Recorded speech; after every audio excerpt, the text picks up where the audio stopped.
The first thing I heard on my wedding night wasn't music. It was a woman screaming. Not the happy kind of scream that sometimes escapes a bride during a playful argument with her new husband. Not laughter. Not excitement. It was the sound of someone begging another human being to stop hurting her. I was standing barefoot in the hallway of the house I had been told would become my home when the scream came again. "Please, Daniel. Please. The neighbors will hear." Then came a crash. I froze. For less than 3 seconds, I tried to convince myself I had misunderstood what I was hearing. Maybe something had fallen. Maybe someone was drunk. Maybe this was simply an ugly family argument that would end before I became involved. Then I heard my mother-in-law cry out. And I knew.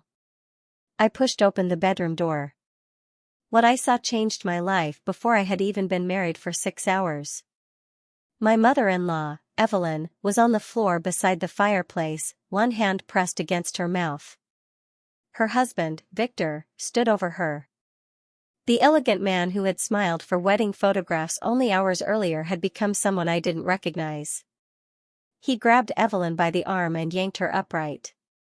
"You think you can embarrass me in front of everyone?" She shook her head desperately. I didn't say anything. He raised his hand. I didn't think. I ran. "Stop." Victor turned. For one frozen second, all three of us stared at one another. Then I stepped between them. "Don't touch her." Victor looked at me as though I had committed some unimaginable crime. Behind him, Daniel appeared in the doorway. My new husband. Still wearing the white shirt from our wedding reception. His sleeves were rolled to his elbows, and his face was completely expressionless. I expected him to protect me. Instead, he said quietly, "Get out of the way, Emma." I stared at him. "What?" "You heard me." His father stepped closer. "Daniel, handle your wife." Something inside me went cold. I turned toward Evelyn. "Are you hurt?" She tried to answer, but her lips trembled. Daniel grabbed my wrist. "Emma, this is not your business." I pulled away. "She's your mother." His jaw tightened. "And he's my father." So? "So you don't understand how this family works." I looked at him. For the first time that night, I understood that I had married a stranger. Then he struck me. The sound of his palm against my cheek echoed through the room. My head snapped sideways. For a moment, I heard nothing. Not Victor. Not Evelyn. Not the frantic voices behind me. Just a high-pitched ringing in my ears. I slowly turned my face back toward Daniel. He looked almost surprised by what he had done. Then his expression hardened. "Now stay out of it." Something changed inside me. I had spent my entire life believing that being strong meant knowing when to stay calm. My father had taught me that. My mother had taught me compassion. And my grandmother had taught me one sentence I never forgot. Never confuse kindness with surrender. Daniel had just made that mistake. He reached for me again. This time, I caught his hand. I twisted. He shouted. 3 fingers bent backward at once. The crack was unmistakable. Daniel dropped to his knees. His scream filled the room. Nobody moved. I looked down at him. Then at his father. Then at the woman bleeding beside the fireplace. My wedding ring suddenly felt like a piece of metal attached to a dead man's hand. I crouched beside Evelyn. "Can you stand?" She stared at me as if she couldn't understand why I was helping her. I held out my hand. "Come with me." She whispered, "You don't know what you're doing." Neither do they. I helped her to her feet. Behind us, Daniel was still clutching his injured hand. Victor took one step toward me. I looked at him. He stopped. Don't. My voice was quiet. But everyone heard it. I walked Evelyn toward the door. And as I opened it, I heard Daniel say something that would haunt me for months. "You have no idea what you've just done, Emma." I looked back. No. I tightened my grip around Evelyn's trembling hand. "But I know exactly what you did." And then I walked out of my marriage. Before midnight. Before the wedding cake had even been cleared. Before I had slept beside the man who was supposed to be my husband. I thought the worst part was over. I was wrong. Because the beating I had witnessed that night wasn't the beginning of the nightmare. It was the first crack in a secret that had been buried inside the Bennett family for 27 years. And by sunrise, I would discover why Evelyn had never left. Why Daniel had defended his father. Why an entire family had spent decades pretending not to see what was happening behind closed doors. And most terrifying of all, why my husband had been so desperate to marry me in the first place. My name is Emma Hart. And this is the story of how my wedding night ended my marriage. And began the fight that finally freed my mother-in-law. Evelyn could barely walk by the time we reached the driveway. Her breathing was shallow. There was a dark bruise forming beneath her left eye, and her lower lip was split. I opened the passenger door of my car. "Sit down." She hesitated. "Emma. Please." She climbed inside. I shut the door and ran around to the driver's side. My hands were shaking so badly that I missed the ignition button twice. When the engine finally started, I pulled away from the house. Neither of us spoke. The enormous Bennett estate disappeared behind us. I kept looking in the rearview mirror. I expected Daniel to come after us. He didn't. That frightened me more. At the first red light, I looked at Evelyn. "Do you want me to call the police?" Her entire body stiffened. "No. Evelyn, he just beat you." "I know. He could have killed you." "I know. Then why don't you want help?" She stared through the windshield. "Because you don't understand what they will do." "Who?" She closed her eyes. "The family." I almost laughed.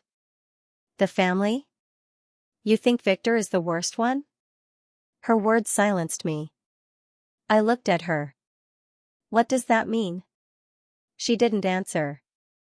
The light turned green. I drove. 5 minutes later, my phone began vibrating. Daniel.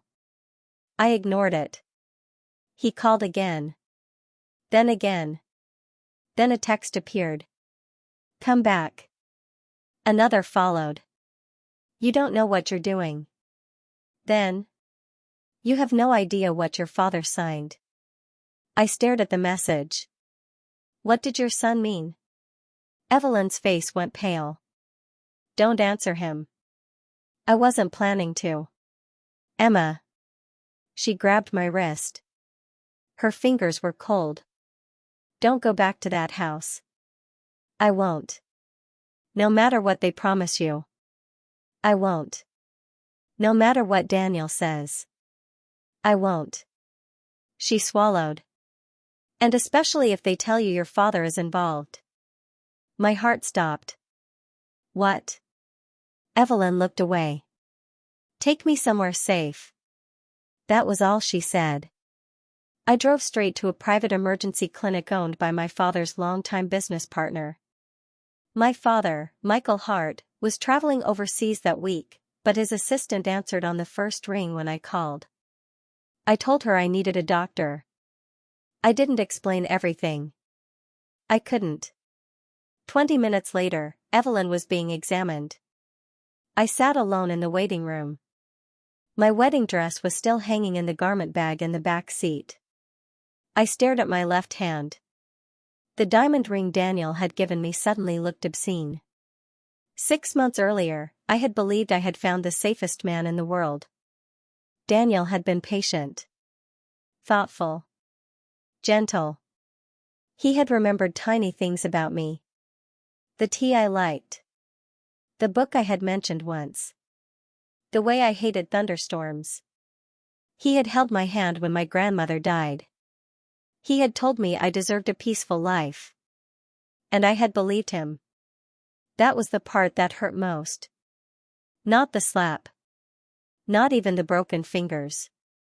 The realization that the person I had trusted had apparently been acting for months. My phone vibrated again. This time it was my father. I answered. Dad? His voice changed immediately. Emma? I'm okay. You don't sound okay. I closed my eyes. Dad, something happened. What happened? I hesitated. Then I told him. Everything. The argument. Victor attacking Evelyn. Daniel hitting me. My reaction. My decision to leave. My father's silence afterward was so complete that I checked the screen to make sure the call hadn't disconnected. Finally, he spoke. Where are you? I gave him the clinic's name.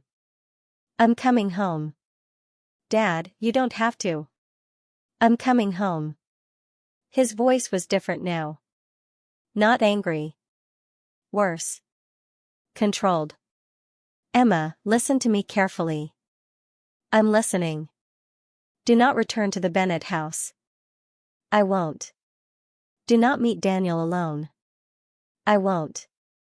And whatever they tell you tomorrow, don't sign anything. I frowned. Why would I sign anything? Another silence. Then my father said. Because I think this marriage may have had very little to do with love. I stared at the floor. You think they planned this? I don't know yet. Then find out. I will. The call ended. A nurse appeared at the doorway. Emma? I stood. How is she? She has 2 fractured ribs, a deep laceration above her eyebrow, and significant bruising. The doctor wants to keep her overnight. I nodded. Can I see her? Yes. I entered the room. Evelyn was awake. She looked smaller than she had at the wedding. Almost fragile. I sat beside her. I'm sorry. She looked confused. For what? For bringing you into this. A faint smile appeared. You didn't bring me into anything, sweetheart. She reached for my hand. I gave it to her. Her eyes dropped to the wedding ring. You should take that off. I looked down. I will. No. She shook her head. Take it off now. I slid the ring from my finger. Evelyn watched me place it on the bedside table. Good. Why? Because Daniel will try to convince you that tonight was an accident. I looked at her. It wasn't? She stared at the ceiling. No. My stomach tightened. How long has Victor been hurting you? She didn't answer. Evelyn. 27 years. I stopped breathing. 27. Since Daniel was born? She nodded. He was 3 when it started. Why didn't you leave? She laughed softly. There was no humor in it. Where would I go? Your family. They stopped speaking to me years ago. Friends? Victor made sure I didn't have any. The police? Her eyes filled with tears. I tried once. What happened? He convinced them I had fallen down the stairs. I stared at her. And Daniel? She closed her eyes. Daniel was 7. My voice became softer. What did he do? He stood in the hallway. And? He watched. My chest tightened. He didn't help you? Evelyn shook her head. He was 7. Victor told him that if he called the police, I would go to prison. I felt sick. He believed him? 4 years. She looked at me. That's how Victor controlled this family. Fear. Not just physical fear. Fear of losing everything. Fear of being blamed. Fear of being abandoned. Fear of being poor. Fear of being disbelieved. Fear of one another. I squeezed her hand. Then why did Daniel marry me? Evelyn's expression changed. That question frightened her. Emma. Why? She looked toward the door. Because your family has something Victor desperately wants. What? She hesitated. Then whispered. Your father's company. I didn't sleep. At 6 a.m, my father's plane landed. At 7, he walked into the clinic. My father was 62, tall, silver-haired, and usually calm. That morning, he looked like a man who had spent the entire flight deciding how much destruction he was willing to cause. He hugged me first. Then he saw my cheek. His jaw tightened. I'm sorry. Don't. I should have seen it. You couldn't have. I trusted them. So did I. He looked at Evelyn through the glass panel. Is she awake? Yes. He entered her room. I followed. Evelyn tried to sit up. My father immediately stopped her. Please don't. She looked at him. You must be Emma's father. Michael Hart. I've heard of you. He gave a humorless smile.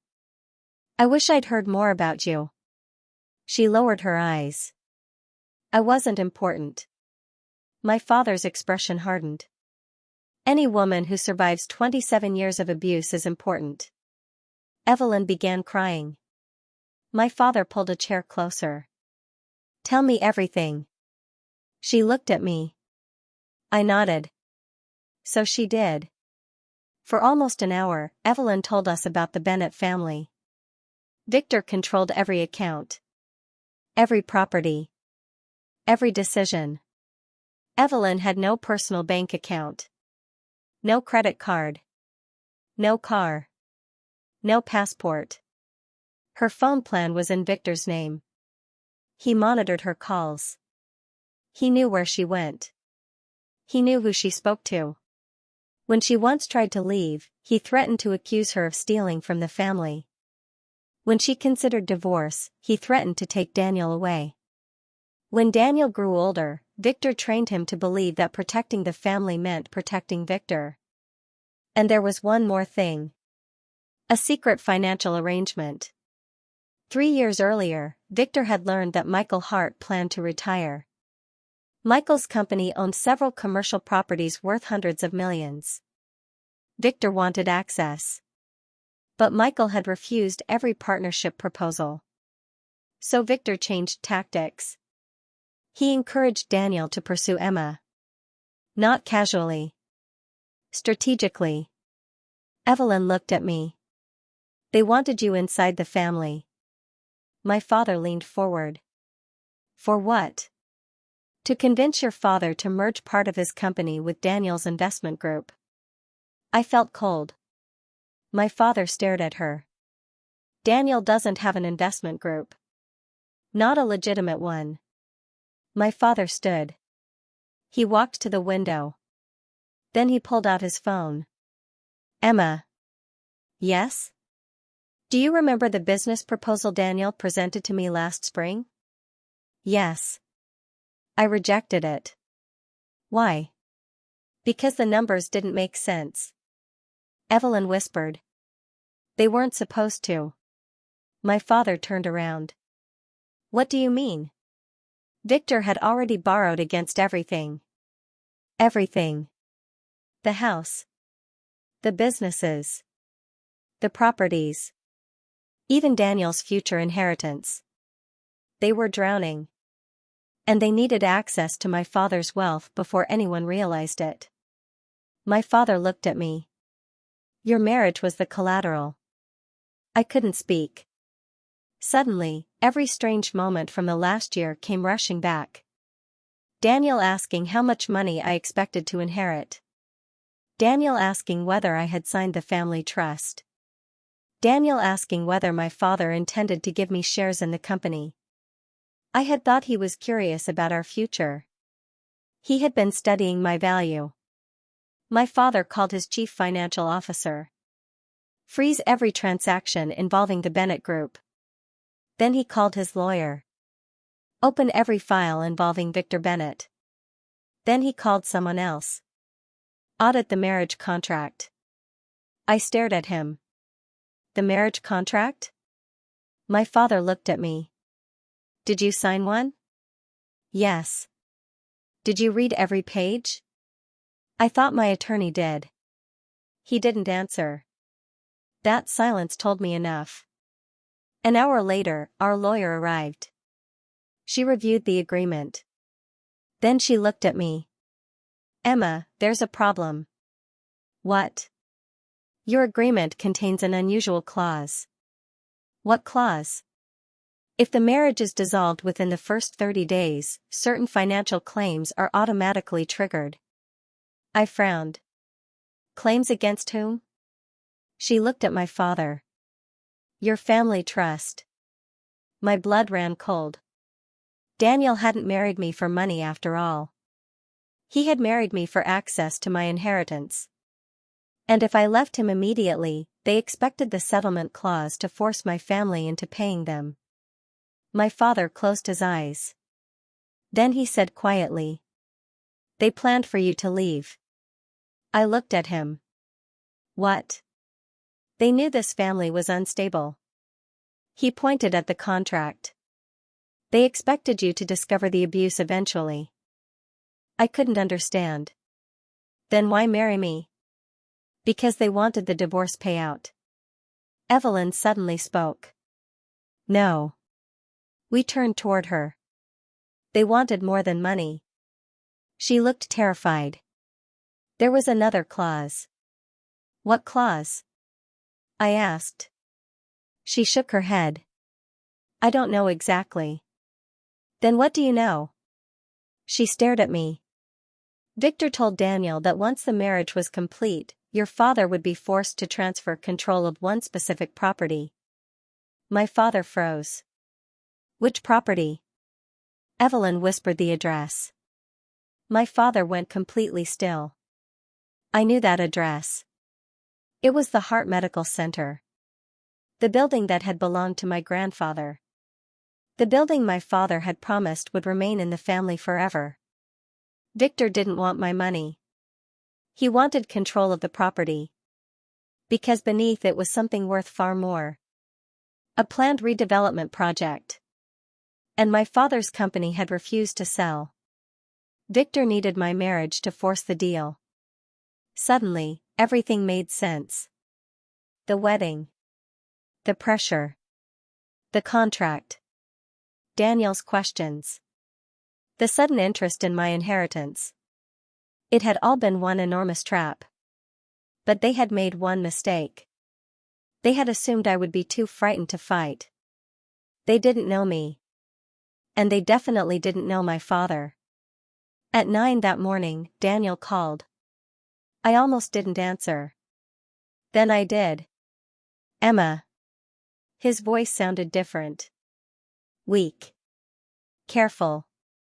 I want to apologize. I said nothing. I shouldn't have hit you. No. I was angry. That's not an excuse. I know. I looked at my father. He motioned for me to continue. Daniel breathed heavily. Can we talk? No. Emma, please. You married me for my family's assets. Silence. Then. Who told you that? Answer the question. I didn't. You did. No. You asked about my inheritance before we were even engaged. That doesn't prove anything. You asked about the trust. Silence.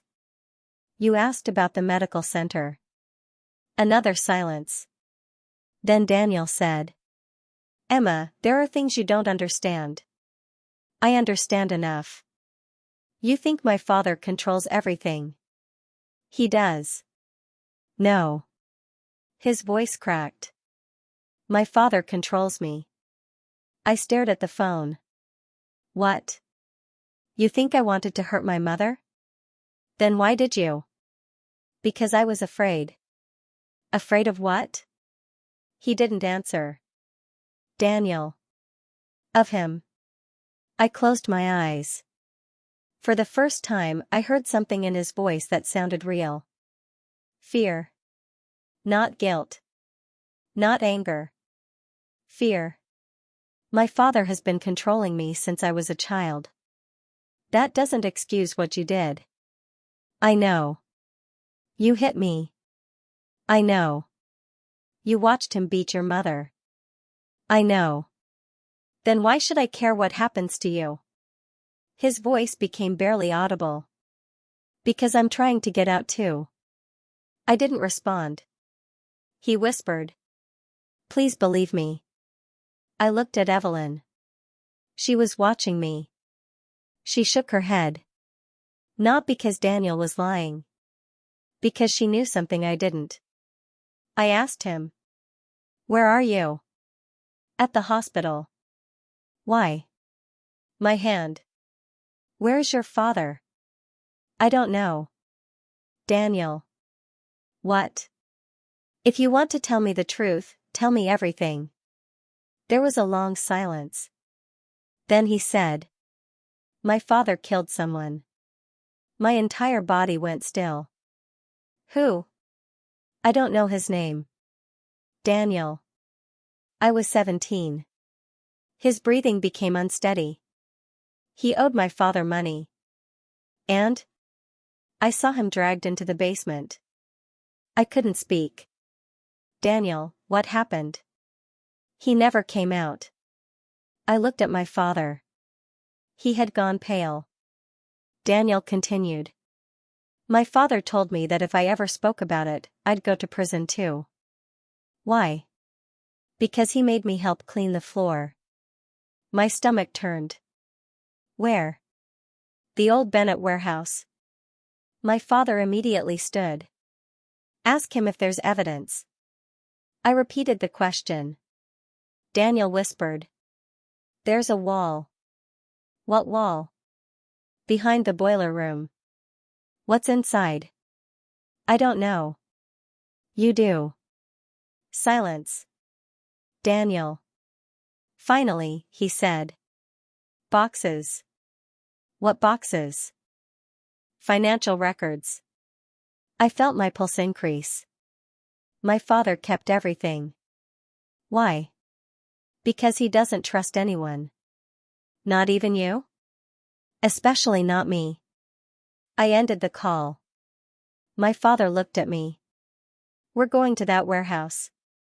The Bennett warehouse sat in an industrial district nearly 40 miles outside the city. It had been abandoned for years. At least officially. The front gate was chained. The building appeared empty. But my father's security team found fresh tire tracks. Someone had been there recently. We entered with police officers.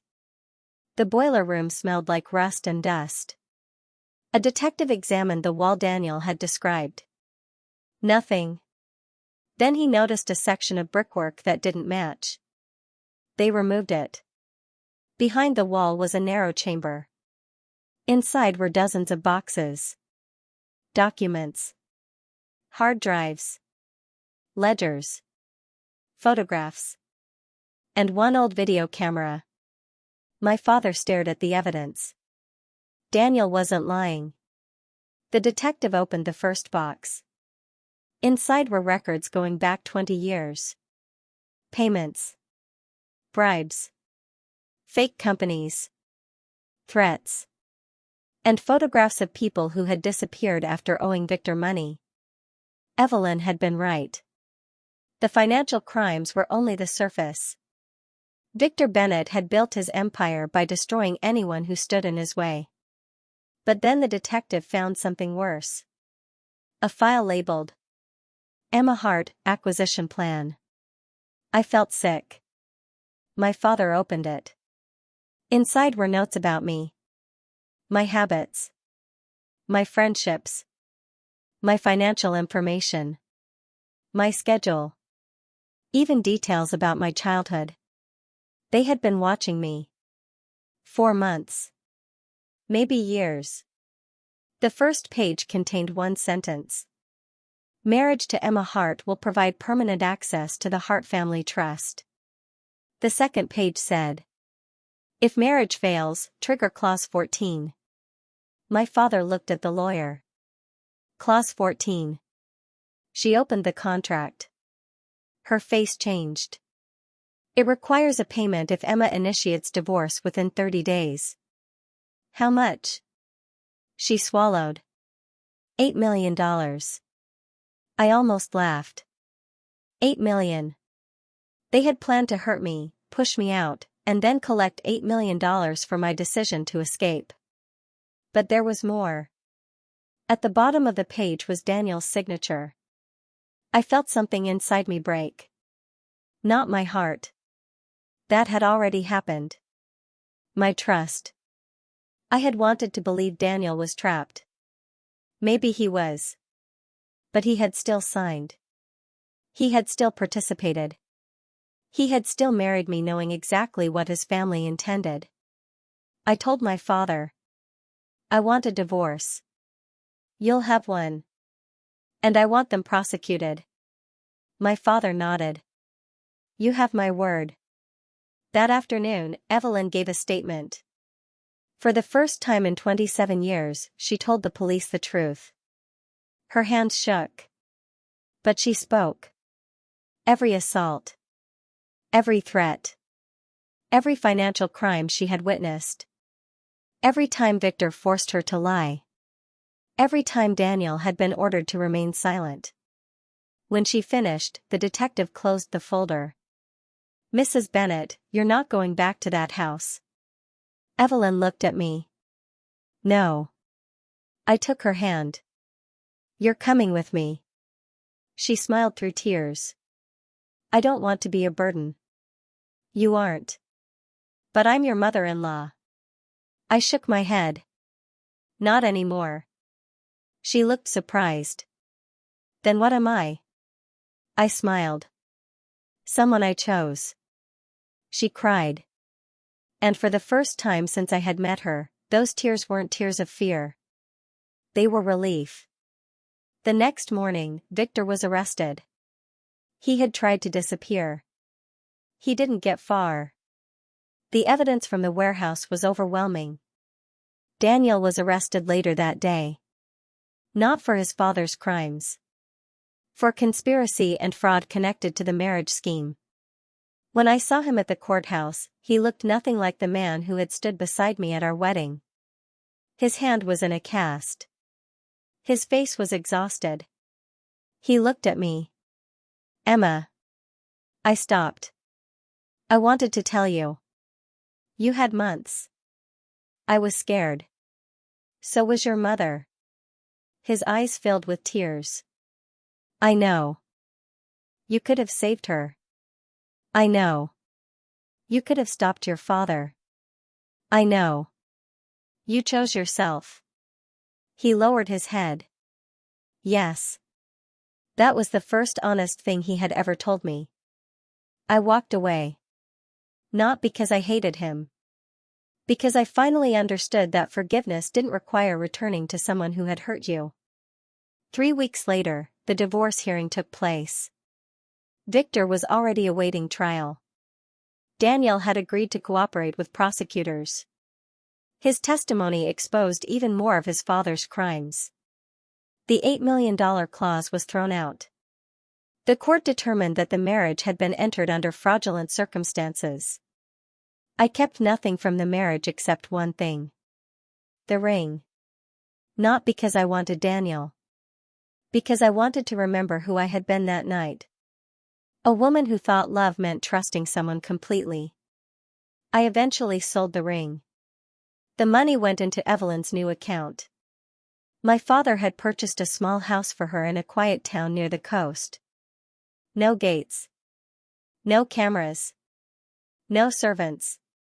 No intimidating mansion. Just a little garden. A porch. And a kitchen where she could cook whatever she wanted. When I visited her for the first time, she was planting roses. She looked happier. Lighter. Almost young. "Do you regret helping me?" she asked. "Never." "You lost your marriage." I smiled. "I lost a man who was willing to hit me." She looked at me. "And what did you gain?"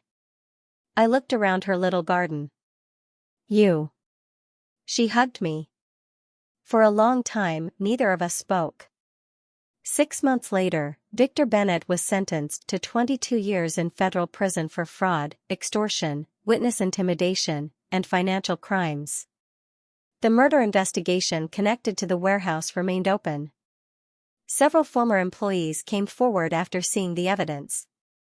Daniel received a reduced sentence after cooperating with investigators. He wrote me one final letter. I never answered.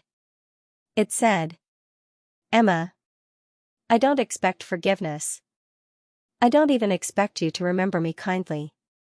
But I need you to know that the night you broke my fingers was the first time anyone had ever made me understand what fear felt like. For years, I thought fear meant obeying my father. You taught me that fear could also mean realizing what I had become. I should have protected my mother. I should have protected you. I didn't. I hope one day I become someone who would. You deserved better. Daniel." I folded the letter. Then I put it in a drawer. Not because I wanted to keep it. Because some chapters don't need to be destroyed. They just need to stay closed. 1 year after my wedding night, I returned to Evelyn's house. She had transformed the garden. There were roses everywhere.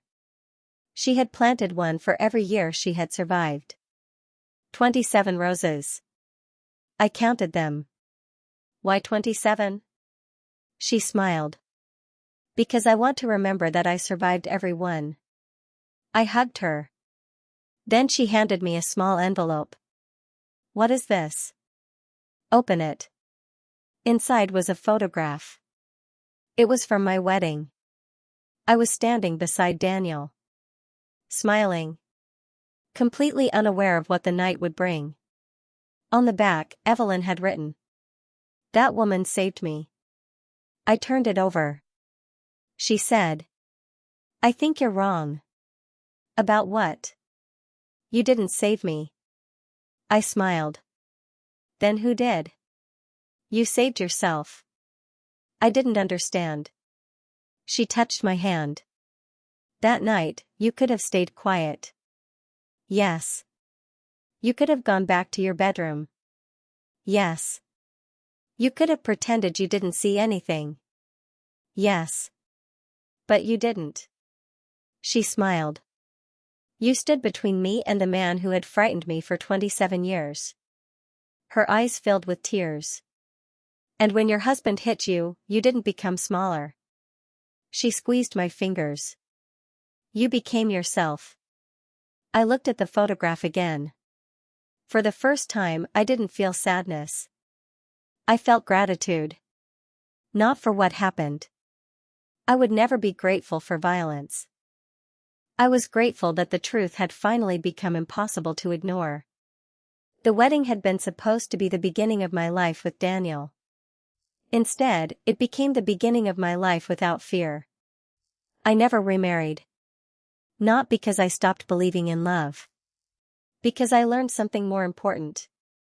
Love isn't someone telling you that you're safe.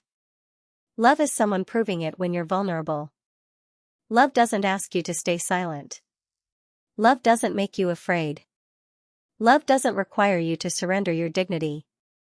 And family isn't defined by blood. Sometimes family is the woman you were supposed to call your mother-in-law.